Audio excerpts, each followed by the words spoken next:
Eu acho que todo mundo recebeu no Facebook, nas atualizações, ou no WhatsApp, ou qualquer outra rede social do tipo, o desafio da ALS, que trata justamente de ajudar a divulgar uma campanha para divulgar a doença da ALS, ou no Brasil conhecido como ELA. Mas enfim, esse vídeo não é para esse desafio. É um outro desafio que eu estou tentando lançar, é o desafio das eleições. O que é isso, Romulo? Desafio das eleições. É o seguinte, você vai escolher um candidato e vai gravar um vídeo sobre ele, postar nas redes sociais, contendo pontos positivos e pontos negativos. E aí qual que é o grande lance dessa brincadeira? É o seguinte, a mesma quantidade de pontos positivos vão ter pontos negativos também. Não pode ser mais positivos ou mais negativos, porque ninguém é 100% bom ou 100% ruim, ou sei lá, qualquer coisa. Se você quer falar mal de algum candidato, você tem que falar os pontos positivos também. Então, para começar essa brincadeira, é o primeiro vídeo e vai depender da repercussão disso para gravar os demais, eu vou começar falando sobre a presidente Dilma. Aliás, quero deixar bem claro que eu recebi um questionário da Datafolha, e eu respondi: eu faço parte dos eleitores indecisos, não sou filiado a nenhum partido ou coligação ou qualquer coisa do tipo. Eu sou dos eleitores indecisos que ainda não se decidiu para quem vai votar para a presidência.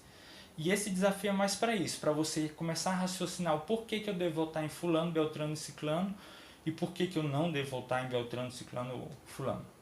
Então, começando agora com a presidente Dilma. Vamos lá. Primeiros pontos positivos, né? É bom a gente começar falando bem. O primeiro ponto positivo do governo Dilma que eu vejo é o Ciências Sem Fronteiras. Cara, essa graduação sanduíche em que você faz metade no país e metade no exterior, isso muda a cabeça da pessoa sim radicalmente. Eu sei porque eu sou suspeito, amo viajar, amo conhecer novas culturas, novos valores. Você começa a fazer parte de um todo, você começa a não ter aquela visão micro. Então, em relação ao Ciências Sem Fronteiras, que a Dilma divulgou isso bastante e ajudou a difundir, nota 10, 100%. Não tenho nada do que reclamar sobre isso. Aliás, eu acho que quem assumir, se vier um outro, que dê continuidade a isso, porque isso é muito bacana para o país a longo prazo. Bom, segundo ponto, a Copa do Mundo. A Copa do Mundo tinha antes da Copa aquele lance de vai ter Copa, não vai ter Copa, vai ser boa, não vai ser boa. Foi ótimo, foi maravilhoso. O Brasil saiu bem visto daqui.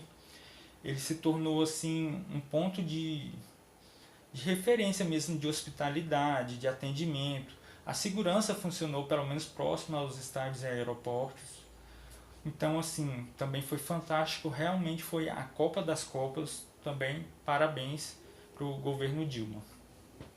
Terceiro ponto, aí vai. Eu não sei se eu classifico ele como positivo ou como negativo. E esse terceiro ponto eu já vou usar para puxar tanto o lado bom como o lado mal.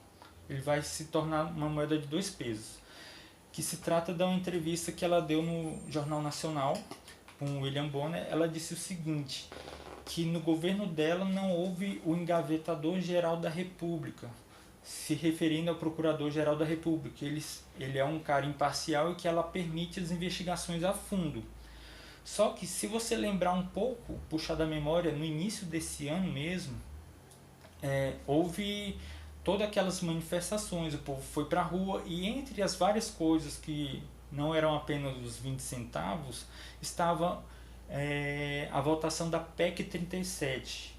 Inclusive eu estive na esplanada também, não sou Black Bloc, eu estive lá e a PEC 37 dizia justamente que o poder de investigação passaria a ser apenas da Polícia Civil e Polícia Federal e não mais do Ministério Público. E o Ministério Público foi quem abriu as investigações, assim, o processo investigativo em relação aos mensaleiros. Ou seja, se ele não era o engavetador da República, ele estava começando a perder um pouco dos seus poderes. E com isso, o pessoal pode dizer, mas a Dilma não tem nada a ver com isso. Tem a ver sim, porque quem fez essa proposta de emenda à Constituição foi o deputado Lorival Mendes, que também é do PT. E isso ia passando na surdina. Se o pessoal não visse e divulgasse em massa, iria ser aprovado e ninguém ia ficar nem sabendo.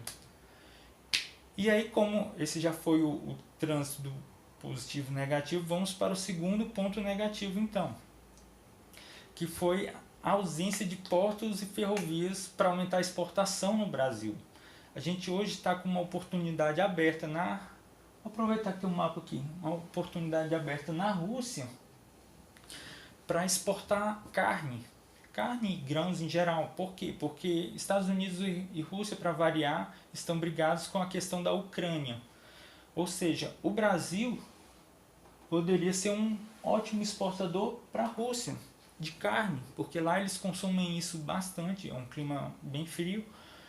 Mas o Brasil tem um gargalo de exportação dos portos. Os portos brasileiros, eles são sucateados e eles não têm uma infraestrutura adequada para facilitar a exportação do país. E isso é um ponto negativo que me deixa muito triste, porque assim, eu sei que houve uma inauguração de um porto em Cuba, o Porto Mariel, salvo engano, e lá o porto, para ser inaugurado, não atrasou. É uma coisa de primeiro mundo, é fantástico. Ao passo que no Brasil as coisas estão atrasadas. Então, pera ainda, que história é essa? Por que eu posso inaugurar portos de primeira linha em Cuba, mas eu não posso inaugurar portos de primeira linha no país de onde eu sou presidente?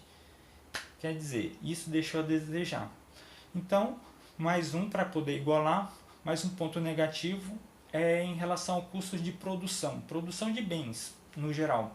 No Brasil subiu muito, quer seja por conta do aumento de energia elétrica, quer seja por conta de aumento do salário do pessoal para poder manter esse crescimento de emprego, mas você está quebrando as indústrias, porque aumenta conta de água, conta de energia, aumento salarial, impostos, e isso faz o que? Afugenta as empresas multinacionais do Brasil e as nacionais acabam quebrando, porque ela tem que fazer um alto pagamento, uma alta carga tributária também para os seus funcionários, ao passo que ela não tem o mesmo aumento de produtividade. Se fosse uma coisa vinculada à outra, por exemplo, subiu o seu salário, você vai render mais agora, mas não é assim que funciona. É muito bom aumentar o salário do pessoal, mas junto com isso vem também a inflação. Isso é uma bola de neve que vai sendo gerada. E isso para mim também é o terceiro ponto negativo. E vamos ver se o pessoal vai jogar essa ideia adiante, né? Eu fecho aqui o vídeo falando sobre a Dilma. Se tiver uma boa repercussão, volto a dizer que eu vou gravar para os demais presidenciáveis. Mas queria que não ficasse só nisso. Vocês podem gravar também para governador, para senador, para deputados e por aí vai. As eleições estão bem próximas, em outubro, já está bem aí. E eu gostaria de desafiar duas pessoas. Uma seria a Renata Miranda e a segunda seria a Kiara.